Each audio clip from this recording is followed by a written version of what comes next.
Muito bem, então chegou aquele momento do mês onde eu conto pra vocês os filmes que eu vi no mês anterior. Então a gente já teve os filmes de setembro e agora eu trago pra vocês os filmes que eu vi em outubro. Como alguns de vocês já sabem, eu tenho um destaque no meu Instagram onde eu coloco os pôsteres dos filmes que eu vi no ano. E isso serve para quê? Para eu saber quantos filmes eu vi, quais filmes eu vi e quais as impressões que eu tive quando eu estava assistindo. Além disso, eu também coloco uma nota que é uma referência, né? E agora eu vou trazer, como eu disse, os filmes que eu vi em outubro e, diferente do primeiro vídeo dessa série, eu vou colocar nota também. Ah, Renan, mas e aí a nota? Eu sei que é subjetiva, a ideia é essa mesma, tá? Então eu vou colocar a nota aqui, vou comentar e você discorda aqui no comentário ou concorda, né? Tá tudo bem também. Aliás, se você já puder deixar o like, já fortalece o trampo aqui também. O canal tá começando, então o quanto vocês puderem me ajudar, melhor. Então vamos lá, o primeiro filme que eu vi, outubro começou com o Renanzinho revendo um filme. Eu tenho essa mania, tá? Eu gosto de ver coisa nova, mas eu tenho aqueles comfort movies que eu vejo de vez em quando. E o primeiro filme de outubro foi Cazuza, lançado em 2004. Gente, caso vocês não saibam, eu tenho alguns marcos na minha vida, assim, coisas que me ajudaram a me tornar quem eu sou. A gente pode falar no mundo da cultura mais pop, assim, né, cultura nerd, que o Dragon Ball Z é fundamental, né, pro meu gosto, pra tudo que eu consumi depois. E quando a gente fala sobre cinema, talvez Cazuza seja um dos marcos da minha paixão por cinema. Eu lembro até hoje que eu fui ver esse filme no cinema com uma amiga do colégio, na época eu tinha 17 anos, e eu saí maluco com esse filme, maluco assim, porque naquele momento o Cazuza me mostrou, o Cazuza através do Daniel de Oliveira, né, mas o Cazuza me mostrou que a gente podia ser muito mais, a gente podia questionar regras, a gente podia ter uma vida muito mais poética, e desde então, aquela última cena do Cazuza já doente, sendo levado pro mar, né, pelo segurança, pelo ajudante dele, tocando Vida Louca, Vida Breve, que na verdade é uma música do Lobão, mas o Cazuza gravou. Nossa, isso ficou na minha cabeça e eu acho que eu nunca mais vou esquecer. Esse filme foi muito importante pra mim. Eu decidi rever agora em 2025, nunca mais tinha visto, tá? E assim, continua legal, continua legal. Lógico que o impacto diminuiu, porque deixou de ser novidade, e eu consumi muito mais coisa desde então, né? É um filme de 21 anos, mas eu fiquei bem feliz de saber que o filme continua bom. E o Daniel de Oliveira, Jesus Cristo, o Daniel de Oliveira, ele incorporou o Cazuza, assim. É muito legal. Se você não viu, fica a dica, é uma das boas cinebiografias que a gente tem aqui no Brasil. Em seguida, pessoal, eu assisti um filme que estava na minha lista, eu tô falando pra vocês que eu tô tirando, né, do meu backlog algumas coisas, e esse filme, ele tava há muito tempo na minha lista, e 2025 foi o ano de tirar ele. Eu tô falando de A Caça, que é um filme protagonizado pelo Mads Mikkelsen. Não sei falar. O Mads Mikkelsen, bom, vocês entenderam? O Mads, ele não é americano, né?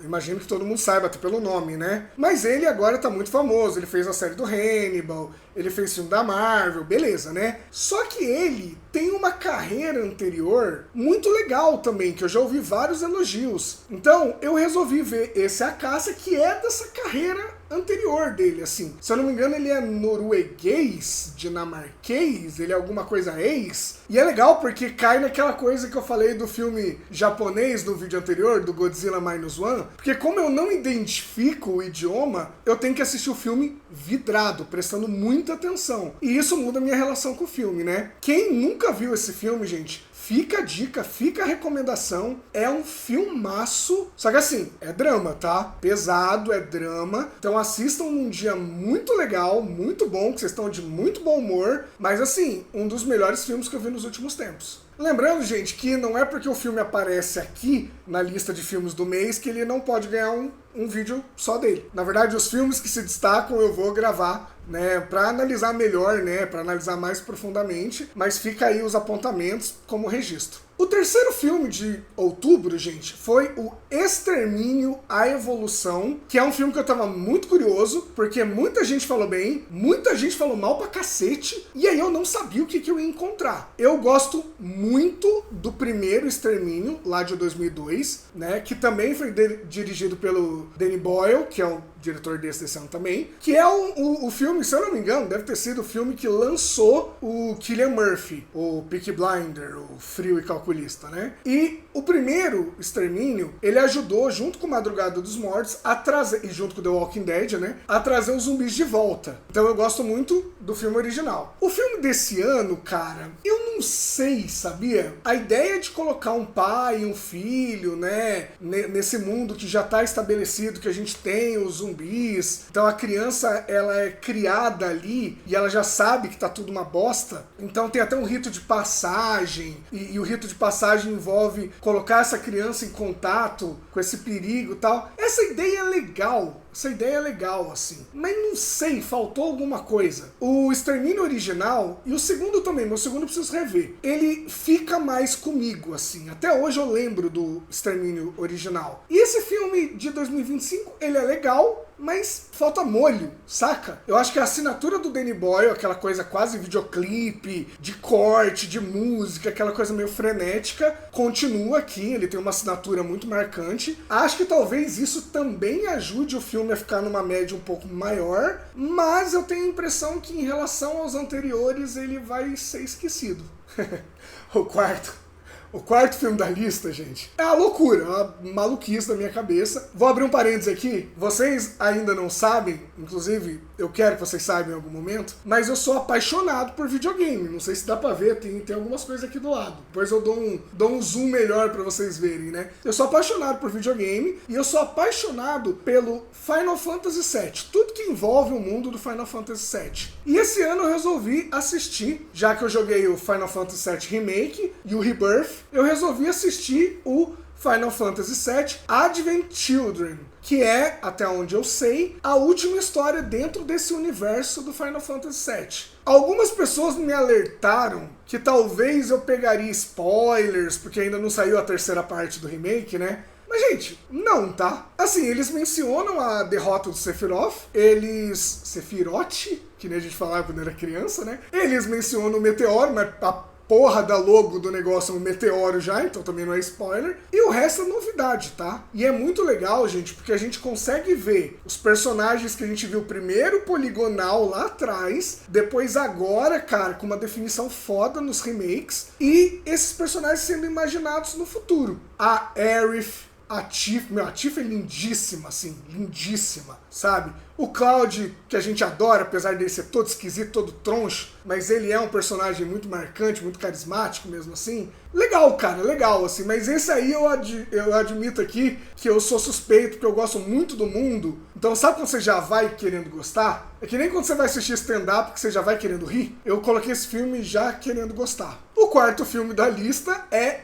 o fenômeno de 2025, pelo menos no Brasil, mas na verdade não. Eu tô falando no Brasil porque é um filme brasileiro, mas na Netflix mundial. O próximo filme da lista é Caramelo, que aí também é outro que eu sou suspeito pra falar. Gente, eu sou apaixonado por cachorro. A Dakota, minha filha, é o amor da minha vida, eu tenho tatuagem dela. Então é mais um filme que eu sou suspeito pra falar, porque eu já fui querendo gostar. E essa ideia do caramelo, né, que é uma marca, né, é um símbolo nacional, e essa coisa meio vira-latinha, meio malandro, mas muito fofo, muito querido, cara, isso me quebra no meio, assim. Não tem como não gostar, entendeu? Mas vale dizer o seguinte, me surpreendeu um pouquinho, tá? Porque eu achava que ia ser um filme bobo, um filme tontinho assim, e o filme entrega alguma coisa, sabe? Tem uma discussão por trás. O Rafael Witt, o namorado da Tata Werneck, ele tem uma atuação legal, assim, tem um drama relacionado a ele. Então não é só peripécias do cachorro, sabe? Tem coisa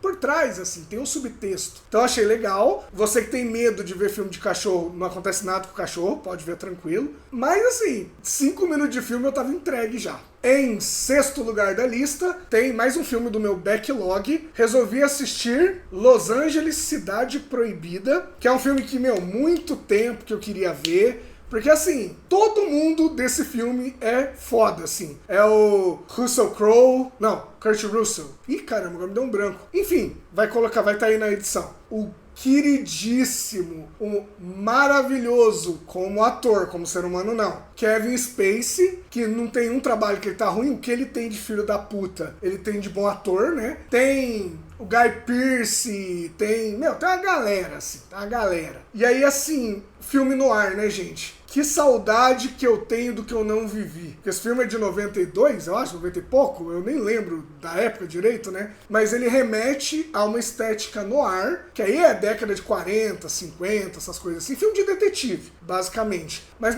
muito legal, muito interessante. Tem uma coisa de investigação. Muito bacana mesmo, assim. Mais um filme que eu tirei do backlog, que eu deveria ter visto antes, porque é bem legal. E aí a gente vai para os 2 últimos filmes que eu vi nesse mês de outubro. Agora vem o bichão, tá? Eu falei que eu gostei de vários, etc. Mas o filme de outubro é O Agente Secreto, dirigido pelo Kleber Mendonça Filho, estrelado pelo Wagner Moura. E assim, gente, eu quero até rever esse filme, porque é um filmaço. Esse é um que deve ter vídeo analisando aqui, porque o Kleber Mendonça, ele conseguiu fazer uma mistura de Pulp Fiction com Animais Noturnos, mas tudo isso ao mesmo tempo com uma linguagem muito brasileira, muito nossa, muito Recife, sabe? Muito Nação Zumbi das ideias, saca? Que filmaço mesmo, assim. Filmaço em todos os sentidos, porque ele é enorme também. Mas assim, tive o prazer de ver num festival que tem aqui em Londrina, então eu vi antes de entrar nas redes normais de cinema, Cinemark e tal, né? Cara, fui no meio da semana, morto de cansado, mas não me arrependo. É filme pra ver 2, 3, 4 vezes. E todas as vezes que você assistir esse filme, você vai descobrir alguma coisa nova. Puta filmaço, assim. O Wagner Moura merece tudo que ele ganhou. Todos os prêmios que ele ganhou esse ano, ele merece. Por fim, o 8º filme e último filme da lista é um filme que comprova a tese de que o Stephen King, ele tem ótimas ideias, ele tem ótimo desenvolvimento de história, mas ele não sabe terminar as histórias dele. O último filme da lista, o 8º filme do mês, é A Longa Marcha. Vamos lá, né, gente? Excelente premissa, tá? Eu achei muito interessante. A questão do drama não é um Stephen King, tipo A Vida de Chuck, assim, não é o Stephen King de terror, é o Stephen King do drama. E eu falei no vídeo anterior que eu gosto desse Stephen King. Assistam o vídeo anterior que eu falei da Vida de Chuck. Mas assim, tudo que o Stephen King ele vai construindo, ele vai te prendendo, ele vai trazendo você junto, porque a ideia do filme é legal, os finais dele são muito complicados, cara. O final dele sempre tá abaixo do desenvolvimento, do meio do filme. O clímax tá sempre abaixo. E isso é uma merda, porque o filme é legal, o filme é bacana, só que você sempre sai com um gostinho amargo. Quando o filme é bom e o final é mais ou menos, você sai com o gostinho de que ele é mais ou menos. Ao contrário, se o filme é mais ou menos e o final é foda, você sai com a impressão de que o filme é foda. E o A Longa Marcha é legal, mas o final...